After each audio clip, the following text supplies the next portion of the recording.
So I've got to ask you something because I was looking at like the Oddworld games, Yeah. and outside of the re-release, New and Tasty, Yeah. there was almost like a 16-year gap between Stranger's Wrath and Soulstorm, and you were on like quite a roll. You know, like I remember Stranger's Wrath got like a fantastic response, completely Yeah. different perspective. I remember it was an Xbox exclusive.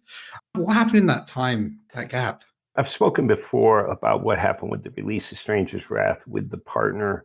Received a lot of criticism for it, received a lot of kudos for it, but it was pretty demoralizing at release and going into it, and our whole marketing budget was cut. So we didn't see the sales and manufacturing runs that we wanted, and at the time it wasn't a digitally distributed world. And we were kind of faced with, do you want to do an acquisition? And do you want to work with people that you don't like working with? Or do you want to try and place the bet on time and other opportunities? And at the time, we were with CAA, which is Creative Artists Agency, which some people refer to as the Death Star of Hollywood. And if you watch like Entourage, do you ever watch Entourage on HBO? That was largely sort of the scene of CAA. Like whenever you saw that the agent says like they look like the CIA coming in, they all had suits and ties and stuff. The CIA is clearly the most powerful agency in Hollywood, and they were pretty great to us and opened tons of doors. And so we thought, rather than kind of sell the IP and sell the company and stay in a pattern that most mid-tier developers had been vocal about over time with their disharmony with such relationships, we said, well, let's go for the film deal. Let's go for the television series deal. Let's go for, and Bad Robot wanted to make a live action series on a new IP that was just greenlit and we walked away from, and that was Citizen Siege. That was sort of in a changing world of a terrorist threat landscape. What happens? So it was kind of a near dystopian future. And I thought it was really relevant. Bad Robot and Brian wanted to make by the way, they had, before J.J. Abrams became J.J. Abrams, he wanted to direct an Oddworld movie. And it was before Felicity. And so that's how we first formed a bit of a relationship, largely with Brian Burke, who was his producing partner. It's an amazing, amazing talent. And so we were thinking, let's place the bet a little more on Hollywood and a little less on Silicon Valley, and let's see if we can make things happen. So we were working on the development of a rated R CG animated movie for Citizen Siege. And with the financial crisis, we realized it's not going to see the light of day because the risk is too high because no one had made a rated R CG animated movie. We tried some other ventures, another venture, which was a live viewing platform. And this was before Twitch. And it got really excited. Google wanted to launch it.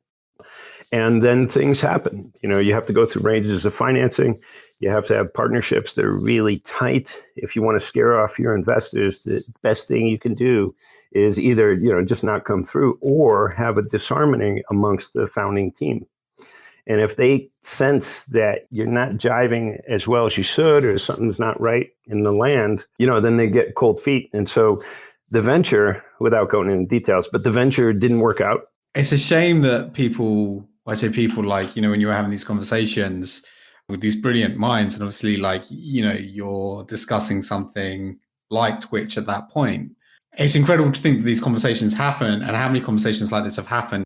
No one has decided to innovate or take that risk. And how much further ahead we could be if people were just naturally a little less risk adverse. Yeah. Jeez. Have you ever, in talking of risks, have you ever thought of, or do you think you will ever create something outside of the Oddworld universe? Well, I'd love to. The challenge is the energy and the cost of launching new IP into the world today. And almost anyone that I would talk to on new IP, we did create Citizen Siege. It was greenlit to a AAA budget. It was the intention to make it one of the top 3 new IPs and one of the biggest publishers in the world. And we walked away from it just because of the chemistry. We felt as though our team was kind of demoralized and what happened in the previous release. And it was like, oh, we had to relocate.